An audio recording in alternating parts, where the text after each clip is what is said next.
Bonjour, ce soir, comme il était prévu, nous avons donc un live aujourd'hui sur Facebook. C'est notre tout premier live.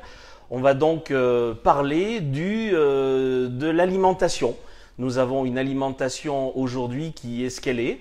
Nous allons parler de cette alimentation qui a évolué au fil des ans et nos parents, nos grands-parents se nourrissaient différemment. Est-ce que notre alimentation aujourd'hui est mieux que celle que nous avions auparavant? Est-ce qu'au contraire, elle s'est dégradée? Eh bien, ces différents sujets, nous allons les évoquer ce soir. Donc, Jean-Marie est avec nous, nous avons Cathy également, et vous ne reconnaissez peut-être pas Philippe Mesuron, qui était notre invité ce soir et qui devait venir, qui devait être présent. Et en fait, Philippe ne sera pas là ce soir. Nous avons eu la nouvelle il y a une petite demi-heure. Il a eu un incident de véhicule qui fait qu'il est dans l'impossibilité d'être avec nous ce soir. Alors pour celles et ceux qui aiment, qui adorent Philippe et qui le connaissent, rassurez-vous, de toute façon, il y a rien de grave. Je l'ai eu au téléphone tout à l'heure. Donc voilà, il n'y a pas de souci de ce côté-là, il n'y a pas de souci de santé. Mais malheureusement, Philippe ne sera pas avec nous ce soir. Donc j'ai Cathy qui est avec moi ce soir. Donc bonjour Cathy. Bonjour. Bonjour. Donc Cathy qui est maraîchère. Qui fait donc, alors j'avais présenté en pensant que vous faisiez des fruits et légumes, mais en fait non, il n'y a que des légumes. Que des légumes. Des légumes Bio. bio. Voilà. Voilà. Installé à Mensignac. Installé à Mensignac. Donc pour celles et ceux qui regardent et qui ne savent pas où est Mensignac, donc c'est entre Périgueux et Ribérac.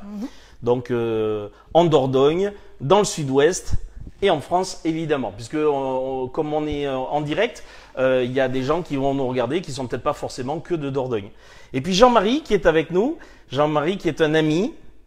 Bonsoir. Bonsoir Jean-Marie. Alors Jean-Marie en fait a été mis devant le fait accompli. Et donc là il a été ficelé, là il ne peut pas bouger, on l'a presque attaché sur son tabouret. Jean-Marie qui en fait a un jardin. Alors il fera pas Philippe Mesuron, il vous fera pas dire recettes de cuisine, il va pas vous donner ses trucs et astuces de recettes de cuisine. Mais Jean-Marie a un jardin, il l'entretient. Alors il est pas bio, mais pas loin. Si? Ah, si. Tu es en bio. Super bio. Super bio. Ce qu'il y a, c'est que comme je consomme tout seul avec mon épouse les productions de mon jardin, je n'ai pas besoin de certification. Oui. Donc. Oui, c'est à usage personnel et c'est pour. Perso, bio, super bio. Super bio. Bio Donc, plus. pas de produit, quel qu'il soit. Autre que naturel. Non, autre que naturel, rien du tout. Bon, eh bien allez, donc on va parler. Mais ça ne doit pas être probablement ni la même surface de culture, ni la même façon de travailler. Ah non, mais nous, on est à deux à manger sur la propriété. Et donc, il n'y a pas besoin d'hectares pour manger deux. Absolument. Voilà. Bon, alors, on va avoir plusieurs sujets qui vont être évoqués, mais je vous le cache pas que ce qui nous intéresse ce soir aussi, c'est une interaction. Et ça va nous aider, cette interaction, c'est-à-dire qu'on attend de vous que vous nous posiez des questions. Alors, actuellement, sur l'écran, je vois qu'il y a des petites phrases vertes qui apparaissent. Donc, peut-être que nous avons pour l'instant des questions ? Pas pour le moment. Donc, les petites phrases vertes que je vois apparaître, ce sont des gens qui nous font un petit coucou et qui nous disent qu'ils sont présents, c'est ça? Ou on nous prévient qu'ils participent. Super. Et on a qui participe, par exemple? On sait ou pas? Oui, on a Christelle, on a Véronique Bachelard, on a Hervé Loubet et plusieurs personnes encore. Je peux peut-être pas toutes les citer. Pas toutes les citer, oui, tout à fait. Alors, on va parler de plusieurs choses ce soir. Moi, j'avais un sujet que je tenais à évoquer ce soir, qui était celui des œufs de poule. Donc, j'aurais ce sujet que je souhaitais évoquer ce soir. Alors, il y a comme Jean-Marie qui a son propre jardin et qui a ses poules. Oui. Combien? 4 poules et un coq. 4 poules et un coq. Et donc, je souhaitais que l'on parle des œufs. Il est bien évident que Cathy, qui est avec nous, va nous parler du bio et des légumes, des saisons, des produits qu'il faut manger.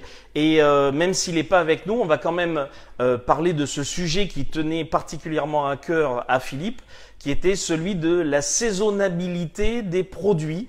Je ne sais pas si je l'ai bien prononcé, mais sur le fait, le grand combat entre guillemets de Philippe, il est évidemment de manger des produits locaux, des produits régionaux. On met en valeur la cuisine et notre patrimoine gastronomique que nous avons en Périgord. mais il avait aussi cette intention de vous parler, de dire qu'il faut arrêter de manger des fraises au mois de décembre.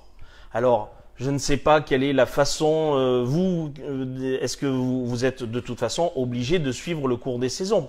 Là, il n'y a pas d'hydroponie ou d'aquaponie. On est sur un élevage, un élevage? Non, non, pas un élevage. Une exploitation traditionnelle. Une exploitation traditionnelle de saison et en bio. Voilà. Et en bio. Voilà. Donc ça veut dire que vous êtes en plein champ, En plein champ et sous tunnel. en pleine terre. En pleine terre. Voilà, parce qu'il y a aussi celles et ceux qui ont, mais qui sont en hauteur. Ça et s'appelle donc, du hors-sol. voilà, du hors-sol. Voilà. Donc vous êtes pleine terre. Pleine terre. Voilà, sur Minsignac. Sur Minsignac. Voilà, Périgord blanc. Voilà. Et il y a quand même de la terre. Voilà. Parce que le Périgord blanc, c'est lié à Saint-Astier, où on a beaucoup de cailloux dans le sol, mais vous avez Oui, de la mais terre. il y a du caillou, mais on les enlève. Comme on faisait dans le temps. Voilà. Et alors, on va parler un petit peu de ça, comment ça fonctionne. Donc, moi, j'ai prévu de vous parler un petit peu des œufs de poule. On va parler aussi des différentes façons de consommer les aliments. Donc, on peut les consommer surgelés, on peut les consommer en conserve, et puis on peut les consommer frais. Et il est bien évident que vous allez voir, on va parler un petit peu de ces différentes possibilités de se nourrir, que ce soit en surgelé ou en conserve.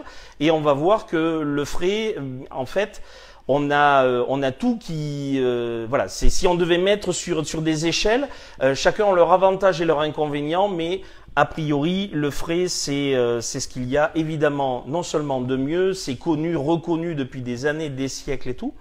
Il n'y a qu'un seul tout petit inconvénient, mais on en parlera tout à l'heure. Et puis, on a aussi des petites astuces à vous donner, on va vous communiquer des astuces. Et puis, quand on achète des produits, alors dans les produits frais, là, Cathy nous a emmené quelques produits de son exploitation, de saison. Donc forcément de saison.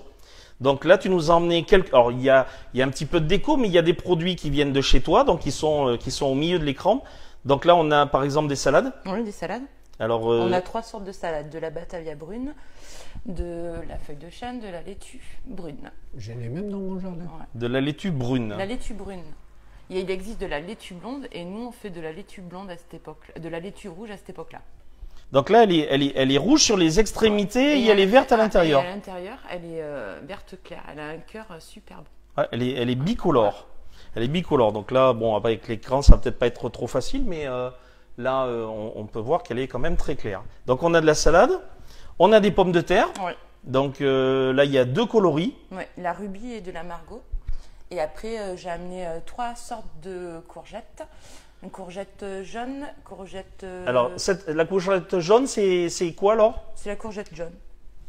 Tout simplement, il n'y a rien de... Il y a pas de... Ça, c'est la classique, La celle verte. que, on va Ouais. dire, tout le monde Ouais. a dans son jardin. Et la courgette Et puis blanche. celle-ci, qui est une courgette blanche.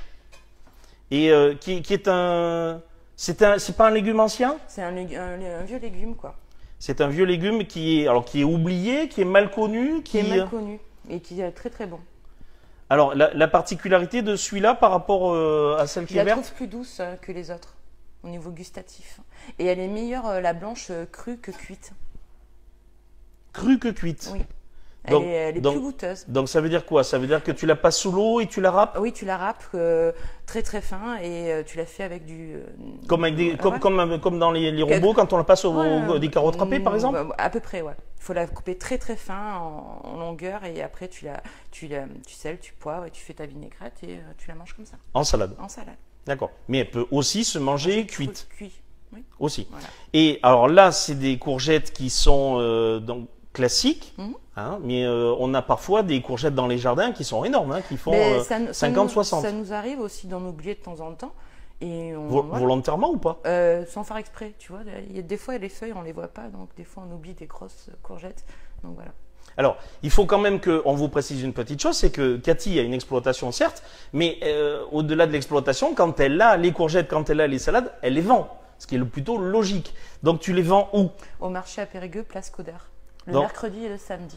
Place du Coder, le mercredi, le ouais. samedi à Périgueux. Voilà. Tu t'es situé où à peu Alors, près sur la place du Coder? Je me situe derrière la halle. Je suis en face d'une vendeuse de fromage et à côté d'un grand stand qui a une grande remorque qui vend des olives et des épices, D'accord. qui s'appelle Oliverie. D'accord. Et tu y es donc tous les mercredis, tous les Tous les samedis, mercredis et les samedis. quelle que soit la météo. Voilà. Voilà.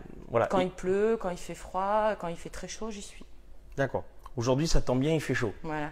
Et, Et j'y étais ce matin. et tu y étais ce matin. Voilà. Voilà. Et d'après ce qu'on sait, elle a beaucoup échangé avec des gens sur le fait que ce soir, Voilà, je elle allait venais, passer en Mondiovision sur c'est Facebook ce qui m'étonne. pour présenter. Et je vous cache pas que Cathy était un poil stressée. Pas du tout. Pas trop, mais un poil. Voilà. Bon, Jean-Marie, lui, il a même pas eu le temps de stresser, de toute façon. La question s'est pas posée. Cool en permanence. De toute façon, il n'a pas eu le temps de stresser puisque il est arrivé à 19h30 et puis en plaisantant, au bout de quelques secondes, on lui a dit ben, tu vas participer sur le live. Alors, les légumes frais sont ceux que tu nous as emmenés sont magnifiques. Ah si, on a oublié. On a oublié les betteraves et de l'ail qu'on a récolté samedi après-midi parce qu'il était temps de le récolter. Et c'est de l'ail frais que tu conserves pendant tout l'hiver, ça. Alors, Oui. l'ail, Voilà. je Moi, sais, j'appelle je ça sais de pas ce que l'ail, c'est. mais c'est de l'ail frais. Parce que de l'ail, c'est avant qu'il soit comme ça. C'est en fin de compte, quand au mois de novembre, ceux qui connaissent, tu prends l'ail là et tu le plantes dans la terre. Et au mois de mars, avril, si je dis pas de bêtises, et tu récoltes, ça s'appelle de l'aillé.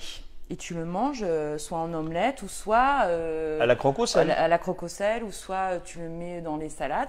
Et après, quand Monsieur Aillé s'est formé, jusqu'à maintenant, juillet, ça devient ça. Ça devient un ail.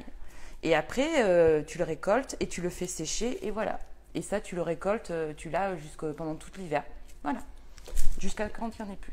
Donc là, en termes de conservation, on le garde à peu près combien de temps comme ça? Ben, tu peux le garder tout l'hiver, quoi. Alors, là, on n'est plus en hiver maintenant. Ben là, maintenant, c'est de juillet jusqu'à décembre, jusqu'à temps qu'il n'y en ait plus, quoi. Tout simplement. Alors, il y a alors moi, il y a une petite astuce hein, que nous, on a appliquée à un moment donné. Alors, on ne l'applique pas, je vous le cache pas, tous les jours. Hein.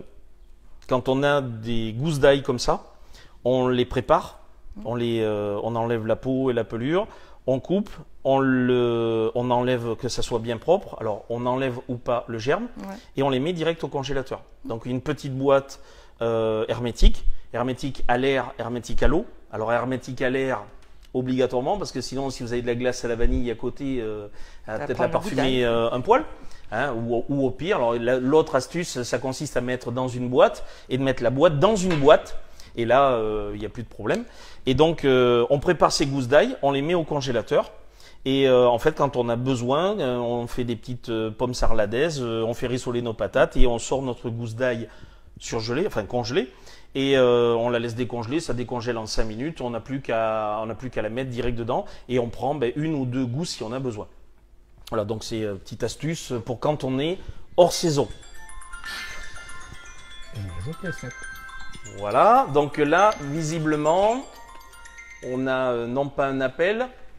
Non, ça fait peut-être 10 minutes. Vous pourriez peut-être vous représenter. Oui, alors, donc nous avons... Donc on va effectivement se représenter pour celles et ceux qui sont arrivés dans le live. Alors je voulais juste vous dire que Philippe Mesuron déjà devait être avec nous tout à l'heure sur le début du live. Et en fait Philippe a eu un petit incident avec sa voiture, donc il peut pas être là. Il peut pas être là ce soir. Donc Philippe sera remplacé ce soir par Jean-Marie, qui est un ami qui habite sur la commune de Minsignac, qui a son petit jardin, qui a ses poules, son coq. Voilà, et donc qui a ses œufs et puis qui va retraiter ses déchets du jardin, puisque les poules vont se régaler avec ça. Donc il va nous en parler dans quelques minutes. Et puis Cathy qui est avec moi, Cathy qui est donc maraîchère, qui fait du bio en pleine terre, voilà, et qui est sur la commune de Minsignac. Voilà. Et puis pour ma part, Éric Pomarel qui est animateur de métier et qui est la personne qui prépare, qui organise le salon du bien-être qui va avoir lieu au mois de novembre au parc des expositions. Donc on a évoqué les produits frais, donc ceux qui étaient présentés, puis alors, il y en a un qu'on n'a pas présenté là-bas.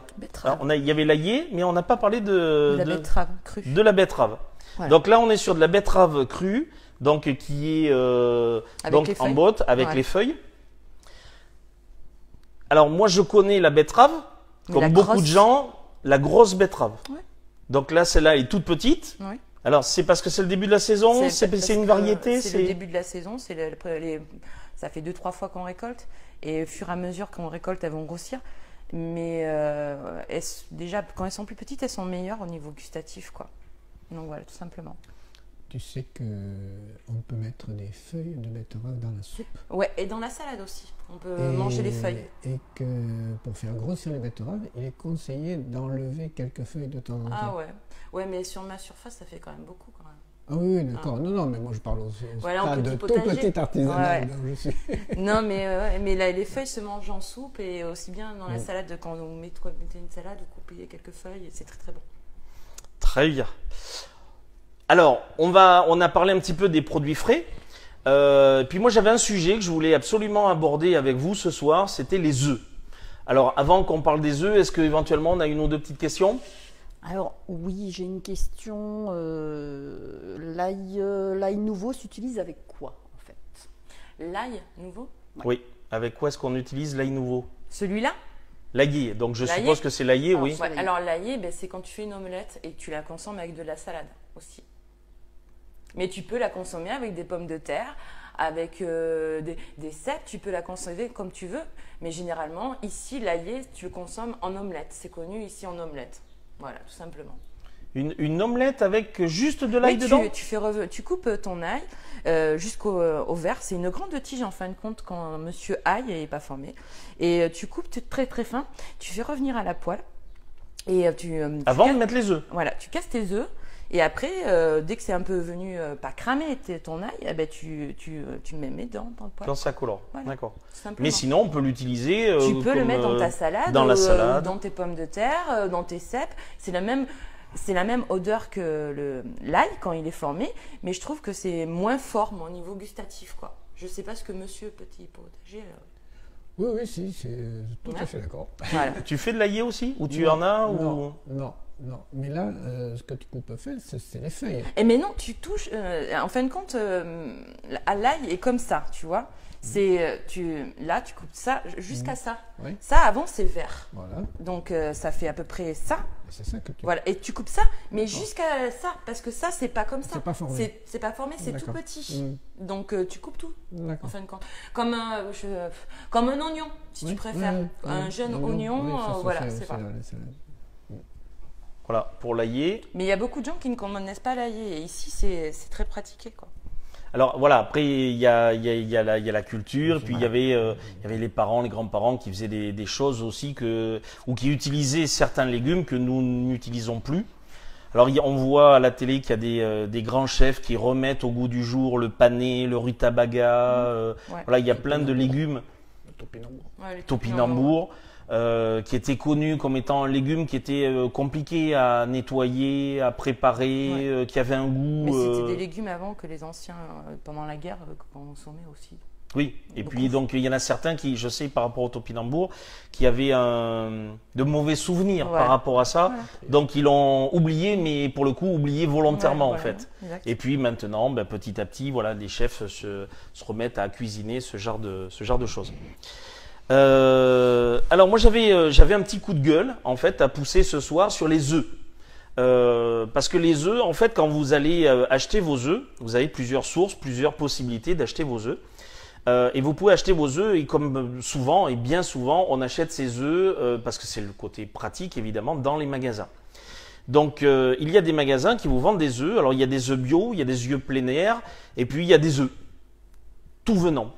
Alors c'est tout bête. Je vais peut-être vous dire des banalités. Je vais peut-être vous parler de choses que vous savez déjà. Mais c'est toujours bien aussi parfois de rappeler un certain nombre de choses. C'est qu'au niveau des œufs, vous avez 4 catégories. Vous avez des œufs numéro 0, 1, 2 et 3. Quand vous prenez un œuf, sur votre œuf, alors il y a 5 possibilités, il y a 5 possibilités. Jean-Marie a sa possibilité qui est son œuf, qu'il a lui de sa poule. Donc là, on est forcément sur un œuf, vu que ta propriété, tes produits, ton jardin, c'est bio, forcément ton œuf, a priori, sera bio. Oui, et il y a marqué ni 1, ni 2, ni 3. Il y a marqué la date du jour. Donc tu mets la date du jour. Voilà. Donc la petite astuce. Alors c'est une petite astuce, mais il faut le faire. Il faut marquer au crayon en papier sur l'œuf quand on le ramasse. Et en fait, il faut ramasser ces œufs tous les jours.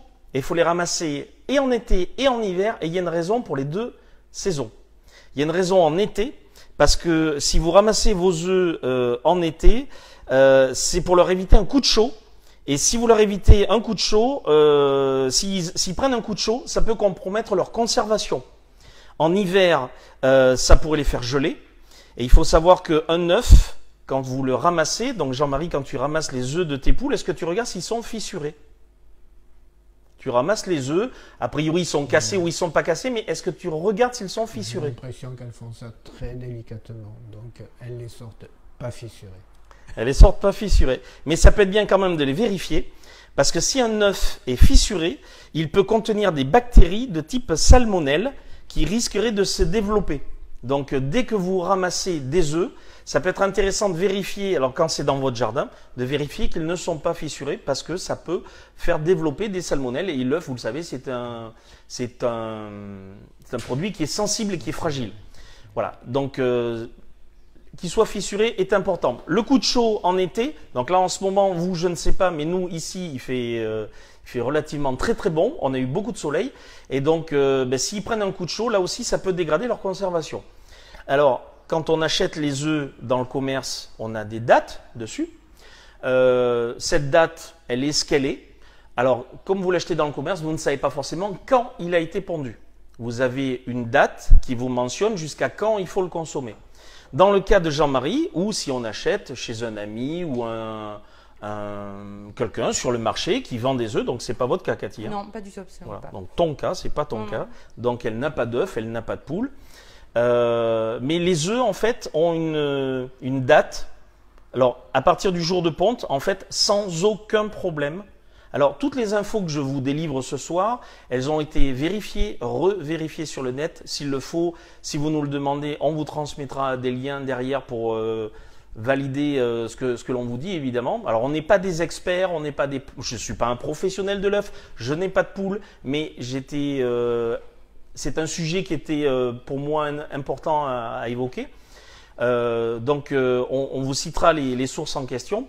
Donc concernant les œufs, en fait, vous avez donc la catégorie de Jean-Marie, celui où on achète chez des amis. Un œuf, ça se conserve 1 mois sans problème et ça peut aller jusqu'à 1 mois et demi. À 1 mois et demi, l'œuf peut se conserver. Alors, il faut savoir que dans le cas où vous achetez des œufs à un ami qui a ses propres poules, qui n'a pas pris la précaution de marquer au crayon à papier la date du jour de ponte, c'est pas très compliqué. Vous prenez un verre d'eau, vous mettez votre œuf dedans. En fait, il faut savoir que quand un œuf vieillit, la pellicule et la conservation qui se fait dedans, il y a de l'air qui rentre dans l'œuf. Donc, si vous mettez un œuf dans un verre d'eau, si l'œuf flotte, jetez-le. C'est trop vieux, c'est-à-dire qu'il est passé et il va pas être bon, il est impropre à la consommation. Un œuf qui reste au fond est un œuf qui est frais, qui peut être consommé sans aucun problème. Un œuf qui est entre deux eaux, c'est-à-dire qui est au milieu de l'eau en question. Si vous le cuisez rapidement, c'est jouable, il n'y a pas de souci. Mais 1 mois et demi, sans aucun problème, on peut conserver les œufs.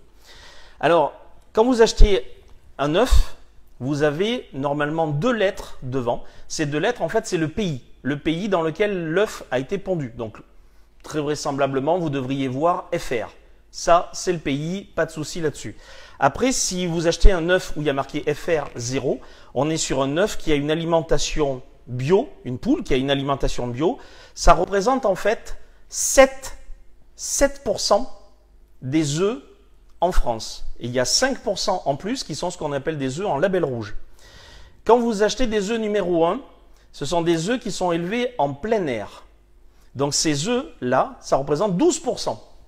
Vous avez aussi les œufs qui sont de catégorie 2, donc FR2. Ce sont des œufs qui sont élevés intensivement dans des hangars. Donc c'est un élevage au sol.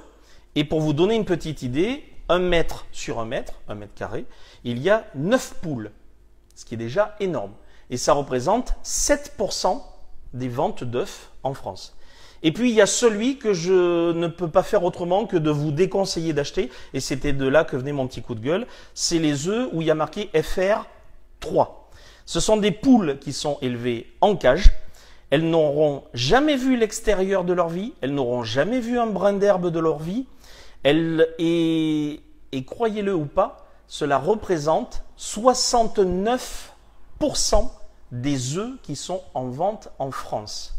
Près de 70%, c'est-à-dire plus des 2/3 des œufs vendus en France sont des poules qui vivent en cage, qui n'ont jamais vu la terre, qui n'ont jamais vu l'air, qui n'ont jamais vu la lumière.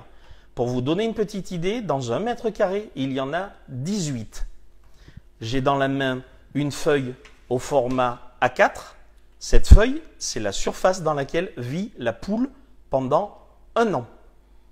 Donc quand vous achetez un œuf FR3 ou peu importe les 2 lettres qu'il y a devant, quand vous achetez cet œuf-là, en fait, c'est une poule qui aura une vie, mais vraiment, vraiment minable. Donc, moi, mon seul petit coup de gueule que je voulais vous pousser, c'était ayez, quand vous faites vos courses, juste le réflexe. Je ne vous demande pas d'acheter du 3, du 2, du 1, du 0 ou du bio, parce qu'ils sont peut-être un petit peu plus chers, mais au moins acheter des œufs plein air. Voilà, il y a une poule qui aura eu un certain confort de vie, et cet œuf-là, en fait, on lui aura donné un peu plus de... Voilà, et puis peut-être qu'on fera monter le pourcentage et qu'il y aura moins d'œufs élevés en batterie. Voilà, ça c'était la petite, ma petite chose. Lorsqu'on achète des œufs, ou quand on récupère des œufs du jardin, il ne faut jamais les laver, il ne faut jamais les frotter, il faut les laisser tels quels, même s'il y a un petit peu de terre qui s'est collée dessus, il faut les laisser tels quels, parce qu'un œuf est poreux. Voilà, en Périgord, on le sait, hein, quand on prend un Tupperware dans lequel on met des truffes, la truffe communique son parfum à l'œuf, puisque l'œuf est poreux. Donc si vous nettoyez un œuf, si vous enlevez la terre, si vous les brossez, vous allez détruire cette perméabilité de cet œuf et cette protection qu'il a. Et donc voilà, il faut juste le laisser sécher et puis le laisser dans un endroit pour qu'il se conserve.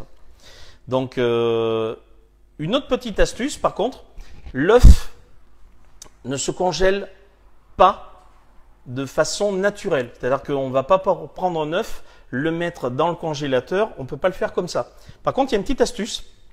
Si vous avez 2, 3 œufs ou même 6, 12 œufs, peu importe, si vos poules sont actives en ce moment et puis que ça donne, ce qui n'est pas toujours le cas, en fait, vous pouvez mélanger des œufs ensemble, vous les battez, et une fois qu'ils sont battus, on peut les mettre ou dans une poche, ou dans une boîte, ou dans un contenant, et les mettre au congélateur.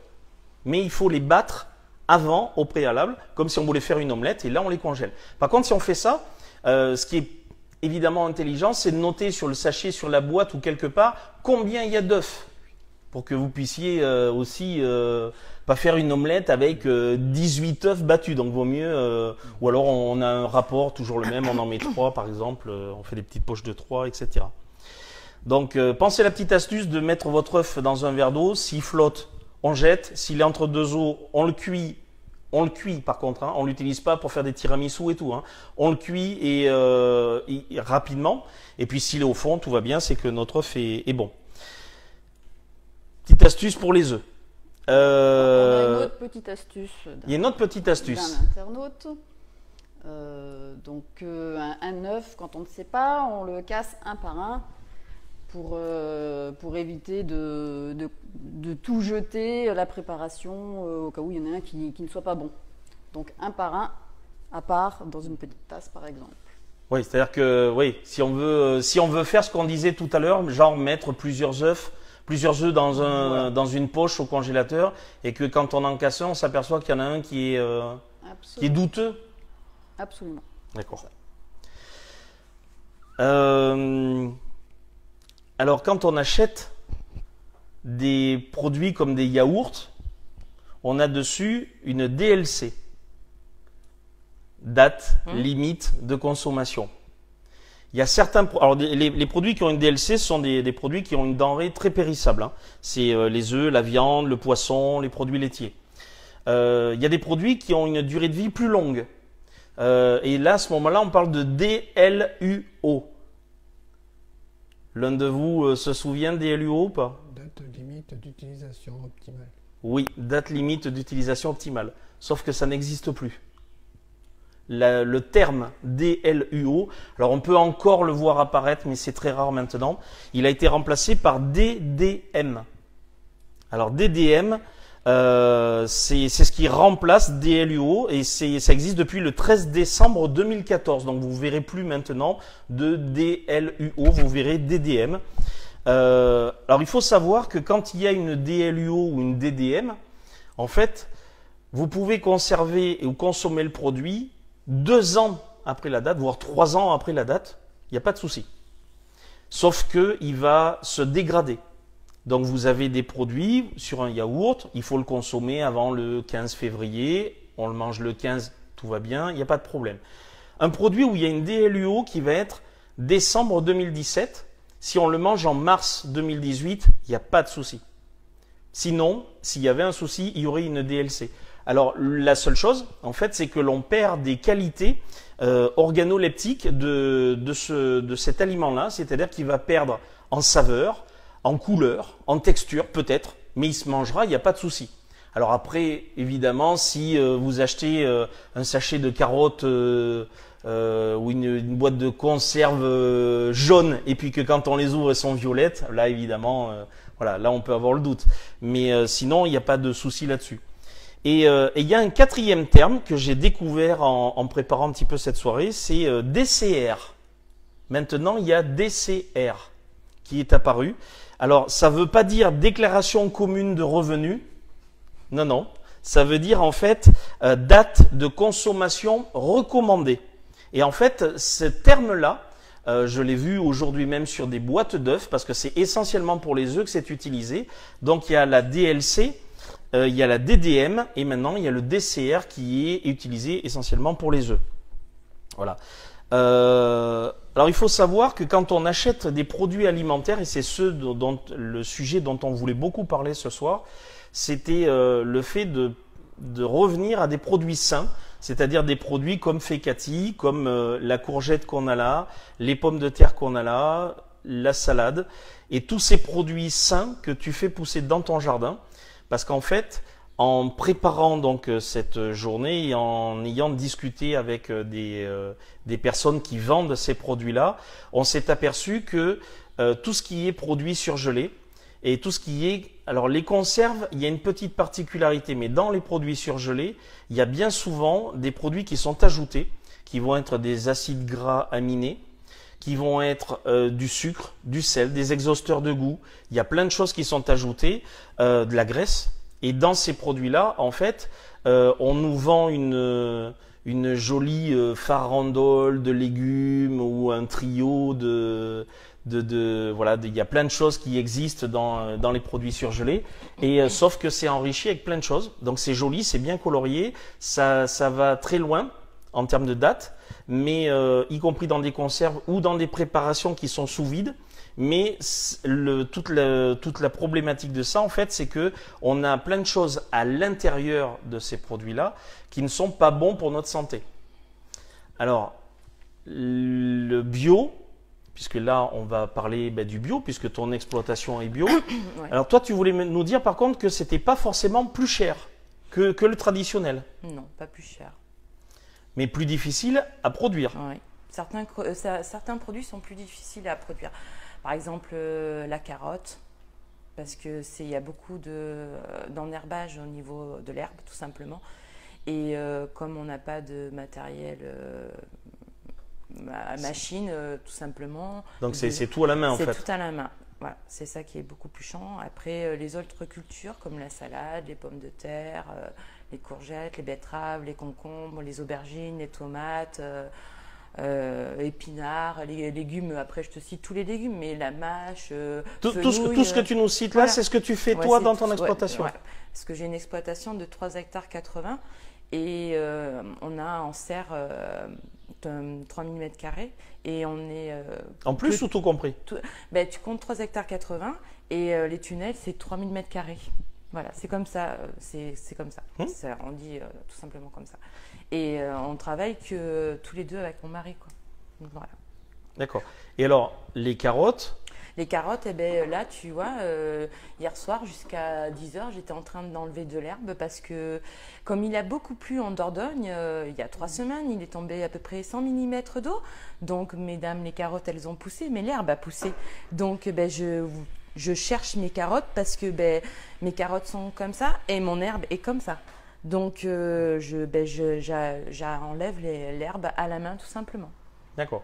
Et pour que les carottes, elles poussent, pour qu'elles aient de la lumière et qu'elles poussent, quoi. Donc voilà, tout simplement. Et donc, il faut aussi les éclaircir. Non, on les éclaircit pas parce qu'on a un petit semoir qu'on pousse, qu'on avait investi, quoi. Un petit semoir qu'on pousse et donc ça met graine par graine les graines de carottes. Donc tu n'as pas besoin d'éclaircir. Mais il y a des gens aussi qui font à la volée comme à l'ancienne, qui sèment les carottes comme ça. Mais nous, on a investi dans un petit semoir qu'on pousse, qui a un rang et qui sème les carottes. D'accord. Voilà. Ça, Ça fait rêver le jardinier. ça fait rêver le jardinier. Oui, c'est clair. Ah, on a eu l'occasion, effectivement. C'est- Ouais, non, moi, Et je il faut les éclaircir non. une à une, quoi. Non, non. Parce que ça te met à ça la graine de carotte. Donc la graine de carotte, eh ben, ça pousse et puis voilà. Mais nous, c'est l'enherbage au niveau des carottes, quoi.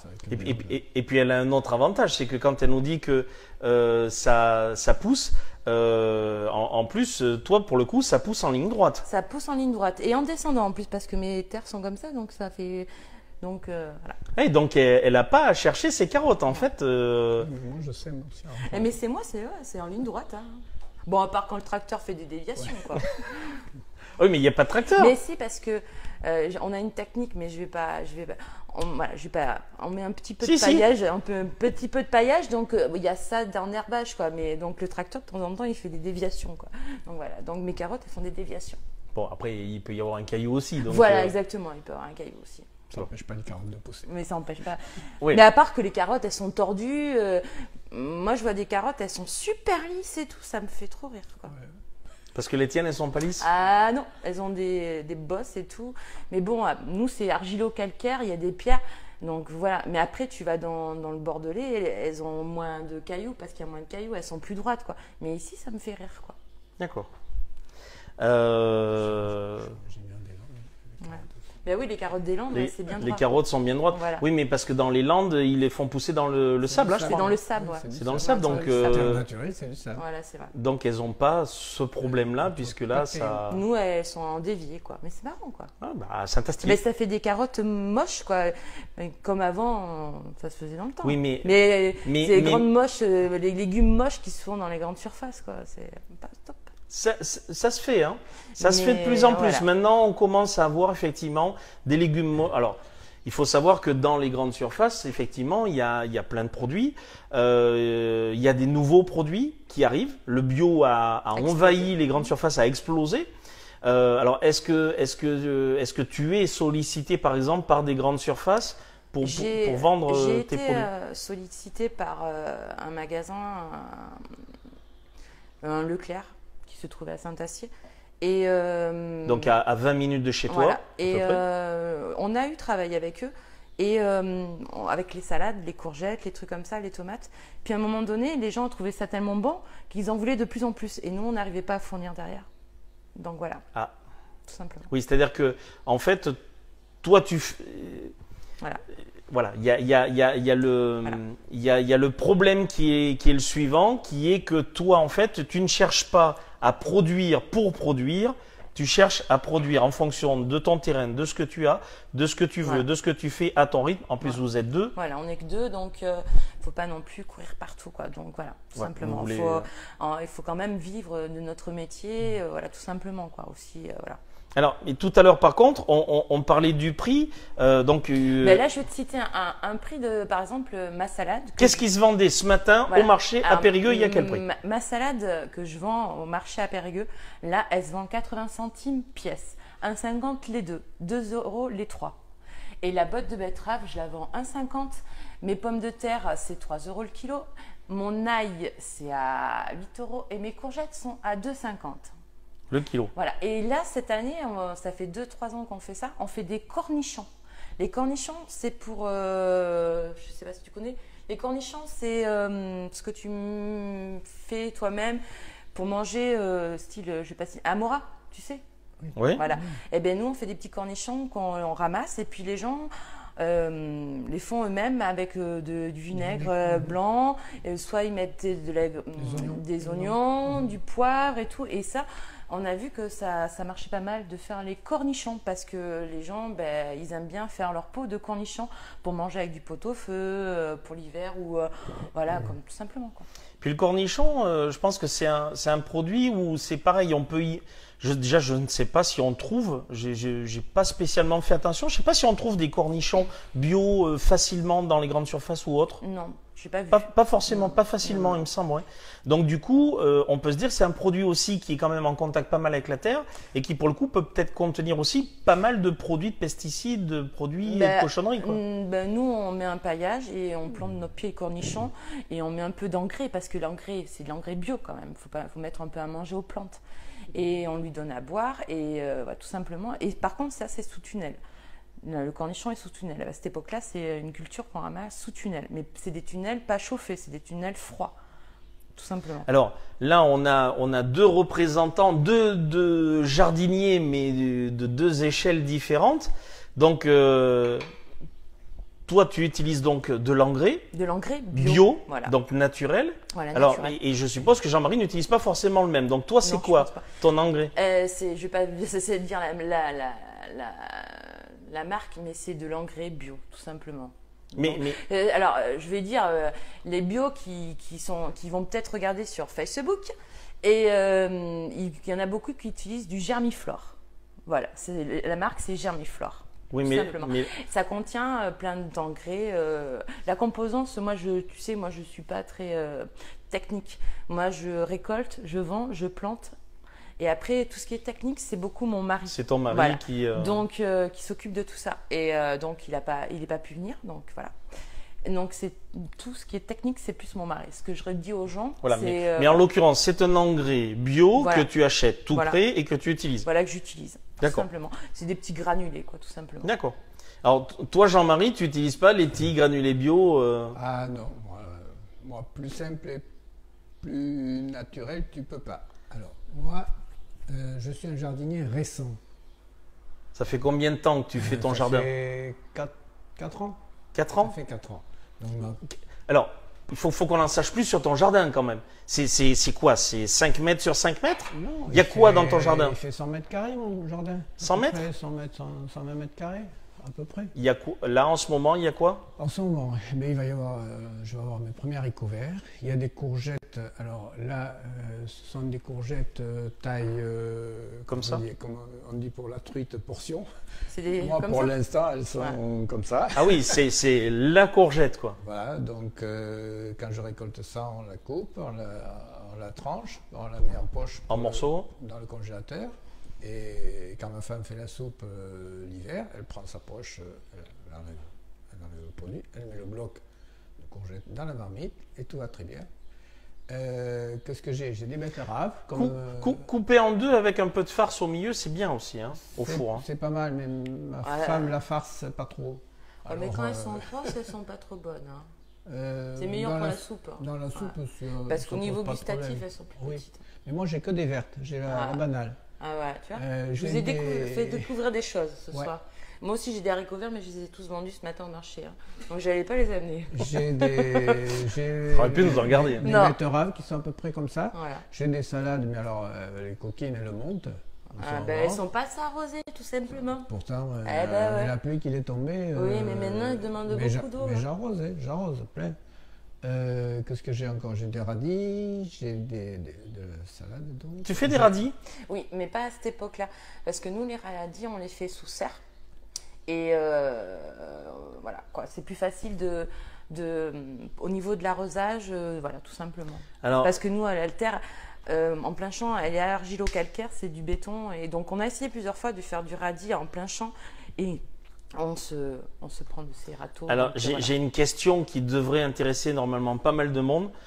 Tout le monde râle contre les radis qui piquent. Eh ben, comment est-ce qu'on fait pour qu'un radis ne pique pas? Il faut l'arroser tout simplement. Voilà. Plus on les, enfin, pas plus on les arrose, mais il ne faut pas les noyer non plus. Non, mais il faut les arroser. ce qu'ils ont besoin, tout simplement. C'est parce que soit ils sont pas assez rosés, soit ils sont trop vieux, tout simplement. Mais moi, j'ai des radis. J'avais des radis comme ça il y a 3 mois à peu près. C'est des radis ronds, rouges.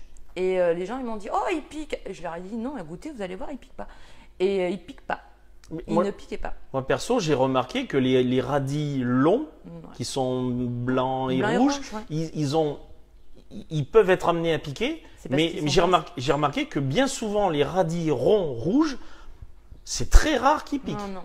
Après, je ne sais pas si c'est une variété ou si c'est… Mais je fais des radis ronds et des radis longs, tout simplement. Et les deux ne piquent pas. C'est parce que les gens n'ont pas assez arrosé, tout simplement. D'accord. Voilà. Alors, donc, tu as un peu de radis? Oui. Je vais avoir des petits marrons. Pas maintenant, là. Non, pas des…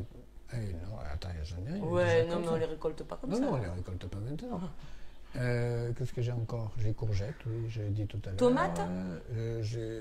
J'aurai des tomates. Alors, moi, je fais comme ça vient. C'est-à-dire, j'ai pas de tunnel, c'est plein air. C'est la météo qui commande. Donc, quand ça vient, ça vient. Quand ça vient pas, ça vient pas. D'accord. Alors après, pour l'engrais. Pour l'engrais, alors je sais, puisque comme on est amis tous les deux et que régulièrement on se voit pour le salon, je te fournis un marc de café. Oui. Donc tu utilises le marc de café. Marc de café, ça les dope un peu, comme moi d'ailleurs. Oui.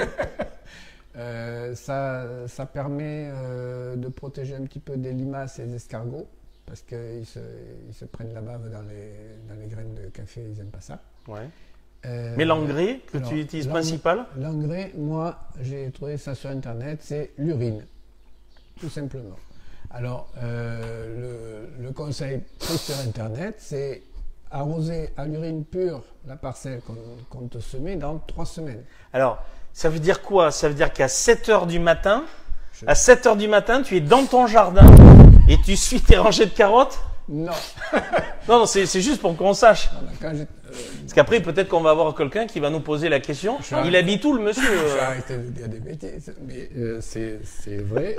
Je stocke et après, j'utilise. Tu stockes? Oui, je stocke. Tu as une citerne? Non, j'ai des bidons de 5 litres. Tu as beaucoup de bidons, tu les conseilles? Oui. Et puis après, en entretien. Alors ça, c'est… Non? Toi, tu fais pas? Non, je ne fais pas. Le premier effet provoque un peu de désherbage, ou tout au moins empêche l'herbe de pousser. Et 3 semaines après, ça a un effet dopant sur ce qu'on sème. Mais on est d'accord que c'est pas en live. C'est-à-dire que, contrairement à ce soir, voilà, c'est pas en live. Voilà, c'est en différé. C'est en différé. Tu mets de côté et après tu t'en sers. Voilà, et après je m'en sers. Ça tourne pas? Je sais pas, j'ai pas goûté.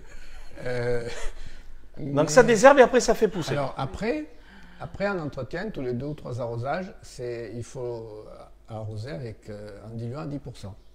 Et depuis que j'ai découvert ça, ça va très très bien. Et donc toi, tu as des courgettes par contre, comme ça? Excuse-moi, par contre, c'est de l'urine saine. Je ne prends jamais d'antibiotiques. Oui. Tu fumes pas? Je ne fume pas, je ne bois pas. Cacolac. Je l'alimente au cacolac. Quand il vient ici, il boit du cacolac. Donc c'est de l'urine propre, bio. Donc voilà. Et puis ça marche. Et puis tout va bien. Bon, voilà quelques infos. Alors j'avais. C'est pas dégonflé. Ah, il s'est pas dégonflé. Ouais, non, pas de problème. Ça s'entend quand même avec le micro. Hein. Avec le micro. Et oui, c'est parce que tu peux chuchoter dans son oreille, mais quand tu chuchotes dans son oreille, ça passe dans son micro. Hein. Ça passait là, je suis désolée. Alors, j'avais une petite astuce. Alors, on va terminer un petit peu cet entretien parce que moi, j'avais encore plein de choses à vous dire, mais bon, voilà, dans l'idée, on avait prévu que ça durerait un quart d'heure, 20 minutes, voire une demi-heure. Vous voyez, on est déjà à plus de 3 quarts d'heure. Donc moi, j'avais une petite astuce à donner aux gens qui nous regardent ce soir. Quand vous faites un poulet rôti, quand vous faites un gigot d'agneau, vous avez du jus forcément dans votre plat. Quand vous cuisez cette viande-là, vous avez du jus. La petite conseil, la petite astuce, vous avez des petits bacs à glaçons comme ça qui sont en silicone, qui sont souples. La petite recommandation, c'est votre jus de cuisson. En fait, vous le versez dans ce bac en silicone. Le bac en silicone, vous le mettez directement au congélateur.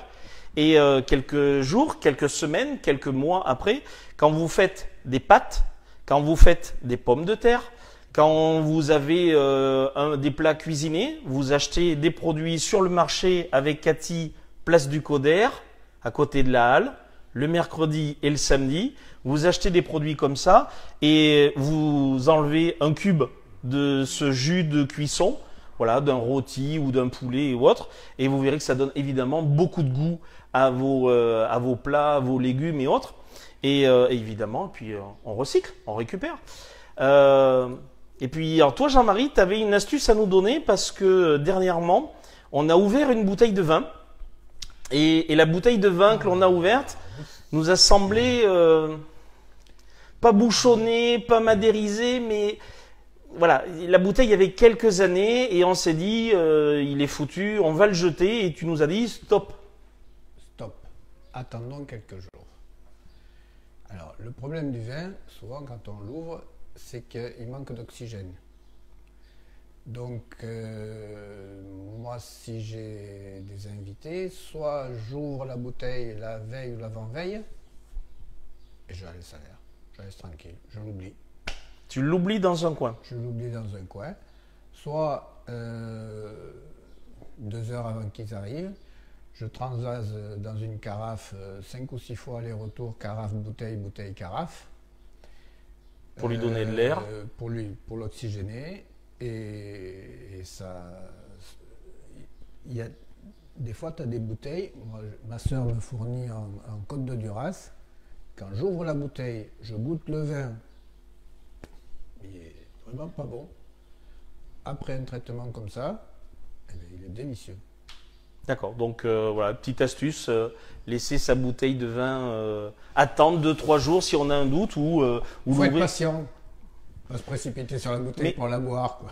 Oui, puis il faut être patient aussi dans ce qu'on achète et dans ce qu'on va avoir dans le jardin et ce qu'on va faire pousser et donc le bio c'est voilà, c'est aussi peut-être la patience et la patience d'arracher, de désherber jusqu'à 22h le soir.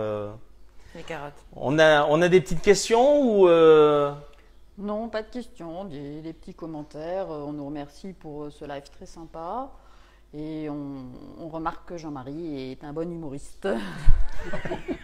Oui, mais a priori, son astuce, bon voilà, il nous l'a pas. C'est pas le petit trait d'humour, donc il l'a vu sur Internet. Donc je suppose qu'on doit pouvoir retrouver aussi l'astuce. Et on pourra éventuellement en reparler et tout. Enfin bon, déjà, vous remarquerez quand même que tout à l'heure, Cathy nous emmène des courgettes de son jardin qui sont comme ça, et que Jean-Marie dit que lui, il a des courgettes qui sont comme ça. Donc bon. Après, c'est peut-être pas facile pour vous. Jardinier. C'est l'exploitation n'est pas de la même taille non plus. Ouais, donc, mais si tu vois, si j'amène des grosses. Ou alors, faut un collecteur Non, dans la commune. Ouais, je vais demander à tous les gens de René. Je pense qu'ils vont être super contents. Voilà, donc voilà quelques petites astuces. Alors on avait plein d'autres astuces, on avait des petites choses que je voulais vous dire. Et puis on va arrêter notre live puisque on aura très très largement dépassé l'objectif qui était de vous proposer ce live en direct pendant une vingtaine de minutes ou une demi-heure. On a encore plein de choses à vous dire. Alors juste vous dire que tous les mercredis soirs, on aura un live. Donc mercredi prochain, on aura un autre live. J'aurai 2 invités. Il y aura Pauline Massard qui sera avec nous. Pauline qui en fait a une vie 0 déchet. C'est-à-dire qu'à la fin du mois, Pauline, elle jette l'équivalent de ça de déchets à la fin du mois. Elle n'a pas de poubelle. En fait, c'est ça, ces déchets pour tout le mois. Alors, elle n'a pas 0 déchet. Il y a quand même une partie, mais très très peu. Et donc Pauline fait ça depuis déjà un petit moment. Donc elle sera avec nous mercredi prochain. Ça sera le prochain live auquel vous pourrez assister. Donc ça sera mercredi 4 juillet 20h même lieu, même endroit. Ça sera peut-être pas dans la cuisine cette fois-ci, puisque là on parlera pas de la même chose. On n'ira pas, je vous rassure, du côté de mes poubelles. Mais on parlera de ça, de sa vie zéro déchet. Donc Pauline Massard sera avec nous. Et puis nous aurons également Anaïs qui sera avec nous. Anaïs qui, elle, a une vie active, qui a commencé, fait des petits gestes, aimerait bien passer au zéro déchet, mais pour l'instant a du mal à conjuguer sa vie personnelle, professionnelle, familiale, et n'arrive pas pour l'instant à avoir cette vie entre guillemets zéro déchet. Donc Pauline va nous expliquer comment elle fait, elle va nous donner des trucs, des astuces là aussi, on apprendra plein de choses. Donc on va vous donner rendez-vous, ça sera mercredi prochain. Donc en tout cas, merci à Cathy. Cathy donc qui est maraîchère bio, qui est sur la commune de Minsignac entre Périgueux et Ribérac.